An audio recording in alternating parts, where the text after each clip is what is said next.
Madam కవిత గారు పవన్ కళ్యాణ్ ఉద్దేశించి చేసినటువంటి వ్యాఖ్యలు, అమరావతిని నారా లోకేష్‌ని ఉద్దేశించి చేసినటువంటి వ్యాఖ్యలు మనం చూసాం. సో, అమరావతి చుట్టూనే తిరుగుతున్నారు టీడీపీ, జనసేన మొత్తం లోకేష్, చంద్రబాబు నాయుడు. ఓవరాల్‌గా ఇది రేపు మునిగిపోయేటువంటిది అంటూ ఆమె కొన్ని వ్యాఖ్యలు కీలకమైనటువంటి అంశాలను ఆమె లేవనెత్తడం జరిగింది. ఓవరాల్‌గా ఈ అంశాల మీద మీ అభిప్రాయం ఏంటి? ముఖ్యంగా రాష్ట్ర రాజధాని ఢిల్లీని తలదన్నే రాజధాని కట్టబోయే వ్యక్తి కూడా అక్కడ ఏదైతే తెలంగాణ రాష్ట్రంలో అక్కడ రాజధానిని తీర్చిదిద్దినటువంటి వ్యక్తి, అంటే తెలంగాణలో ఉండే హైదరాబాద్ని ఈ రోజు హైటెక్ సిటీగా మార్చినటువంటి వ్యక్తి, నవ్యాంధ్ర నిర్మాత. ఇన్ని పేర్లు ఉన్నాయండి. ఈ పేరు గల వ్యక్తి ఆవిడకి కూడా బాగా తెలుసు, ఎందుకంటే ఆవిడ తండ్రి గారు కూడా ఆయన పార్టీలో పనిచేసినారు. సో ఇక్కడ ఆవిడ చంద్రబాబు గారిని విమర్శిస్తుందా, రాష్ట్ర రాజధానిని విమర్శిస్తుందా, రాష్ట్ర రాజధాని కట్టాలనుకున్న నాయకులను విమర్శిస్తుందా, వాళ్ళ పనితనాన్ని విమర్శిస్తుందా అని ఇది ఇక రాష్ట్ర ప్రజలు ఆలోచించుకోవాలి.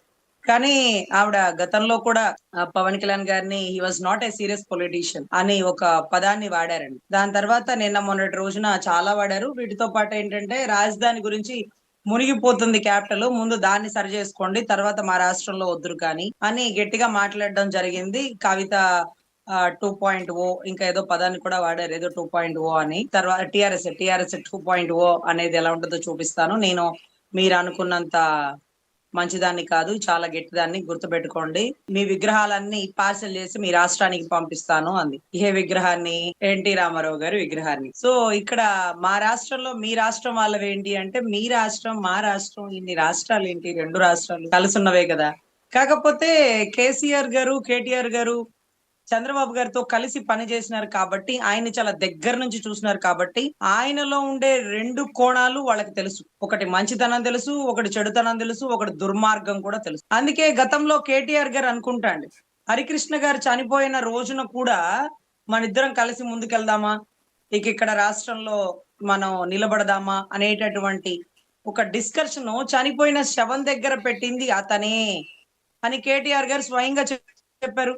ఇదే మాటని నిన్న మొన్నటి రోజు జగన్ గారు చెప్పారు. ఎందుకంటే ఆయన అంతకుముందు ఎప్పుడు ప్రాపకాండ చేసేది చనిపోయిన శవాన్ని అక్కడ పెట్టి పార్టీ పెట్టాడు, రాజకీయం చేసినాడు అని. ఆయన రాజకీయం చేయలేదు, ఆయన కనీసం సంతకాల సేకరణ చేయలేదని పక్క రాష్ట్ర ఉప ముఖ్యమంత్రి బట్టి విక్రమార్క గారు ఇచ్చిన స్టేట్మెంట్ ఎవిడెంటరీతో, ఓహో అప్పుడు అతనికి తెలీదా, సంతకాల సేకరణ తెలీదా, పార్టీ పెట్టాలన్న ఉద్దేశం అప్పుడుది కాదా, దాని తర్వాత జరిగినదా, సో శవం దగ్గర అలాంటి మాటలు అనలేదా, లేకపోతే ఎంతో బాధపడినాడా అని ఒక అర్థం వచ్చింది. మరి శవాల దగ్గర రాజకీయం చేసింది ఎవరు? అదే రాష్ట్రంలో గతంలో ముఖ్యమంత్రిగా ఉన్న కేసీఆర్ గారి తనయుడు కేటీఆర్ గారు గాని, కేసీఆర్ గాని పబ్లిక్ గా ఇచ్చిన స్టేట్మెంట్, మాతోనే మాట్లాడాడయ్యా స్వామి, శవాన్ని అక్కడ పెట్టుకొని మనం కలిసి ముందుకెళ్దామా, ఇంకా హరికృష్ణ హడ్డు లేదు కదా అని ఒక భాష, ఏదైతే ఆ సంభాషణ అక్కడ జరిగిందని ఎవిడెంటరీగా చెప్పినారండి.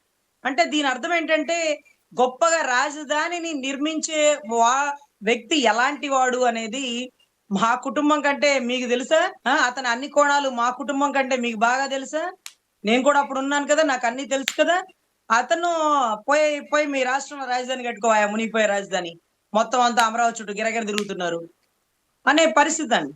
ఈరోజు ఢిల్లీని తలదన్నే రాజధాని, ఈరోజు కల్వగుట్ల కవిత గారు మాట్లాడిన స్టేట్మెంట్లను బట్టి చూస్తే ఆవిడకి అనుభవం ఉంది చంద్రబాబు గారి పనితనం గురించి, చంద్రబాబు గారి చాణక్యత గురించి. బట్ ఏమన్నా కడతాడా, ఒక కుప్పేసి అవి డబ్బులన్నీ తీసుకుపోతాడా, రాజధాని నప్పని పెట్టి వెనకాల రియల్ ఎస్టేట్ చేస్తున్నాడా, ఎన్నాళ్ళు పరిపాలిస్తాడు, వెళ్ళిపోయేటప్పటికి ఏం చేసిపోతాడు, వచ్చేది వర్షాకాలం, ముందు పోయి అక్కడ నీళ్లు తోడుచుకొని కృష్ణానదిలో వేసుకోండి, ఈ ఎత్తిపోతల పథకాన్ని అక్కడ చూసుకోండి అనే పరిస్థితి.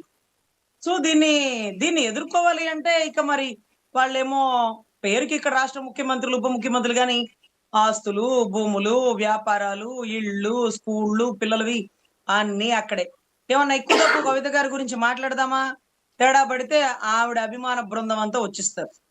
సో ఇప్పుడు అడకత్తెరలో తోక చెక్క ఏదో అంటారు చూడండి, ఒక అద్భుతమైన సామెతలాగా ఉంది వాళ్ళ పరిస్థితి. కుడుతులో పడ్డ ఎలుకలాగా గట్టిగా రిక్కిచ్చి మాట్లాడదామా, లేదు. ఏం తేడా పడుతుందో, నిజంగానే వచ్చేది వర్షాకాలం కదా, మళ్ళీ ఆ వీడియోలు తెలంగాణలో ప్లే చేస్తారేమో, అక్కడే అంటే వీళ్ళు ఇక్కడికి వస్తున్నారన్న విషయం వీళ్ళు గ్రహించేసినారండి. అంటే రాష్ట్రాల విభజన తర్వాత పక్క రాష్ట్ర ముఖ్యమంత్రి, పక్క రాష్ట్ర ఉప ముఖ్యమంత్రి, పక్క రాష్ట్రంలో ఉన్న బీజేపీ, ఈ రాష్ట్రంలో ఉండే కాంగ్రెస్, కేసీఆర్ లేకపోతే ఈవిడ పెట్టిన ఇంకొక పార్టీనో మొత్తం అంతా. సో ఇట్లాంటి టైంలో మళ్ళీ వీళ్ళు ఆంధ్ర నుంచి వచ్చి ఆంధ్ర పాలకులు ఇక్కడ పరిపాలిస్తున్నారు అంటే ఎవరికి ఆంధ్ర పాలకులు అంటే ఒక బ్రిటిష్ లాగా ఉంది. సో వాళ్ళు అస్సలు యాక్సెప్ట్ చేయరు. నేను అంత మంచిదాన్ని కాదు అంటూ తిరగబడుతున్న పరిస్థితి అయితే నెలకొనిందండి. చూద్దాం రానున్న కాలంలో ఈ కౌంటర్ అటాక్ చేయగలరా అంటే ఈవిడ డైలాగ్ కొట్టింది నిన్నో మొన్నో మళ్ళీ వీళ్ళు ఇమీడియట్ గా గంటలో స్టేట్మెంట్ ఇచ్చారు కదా. చూడండి వీళ్ళ మౌనం ఎంత గొప్పగా ఉంటుందో. అస్సలు రియాక్ట్ అవ్వాల, అమరావతిని ఎన్ని మాటలన్నా రియాక్ట్ అవ్వాల. ఎందుకంటే వీళ్ళకి తెలుసు వీళ్ళంతా అక్కడే ఉండాల, అక్కడే నివసించాల. అక్కడ ఉన్నది మరి కాంగ్రెస్ కదా, మన కాంగ్రెసే కదా, మన రేవంత్ రెడ్డి గారే కదా. అయినా కానీ కవిత గారికి కౌంటర్ ఎందుకు ఇవ్వట్లా? సో చూడాలి ఇది ఎటువైపుగా వెళ్తుందో దారి తీస్తుందో. వీ డోంట్ అండర్స్టాండ్ అండి.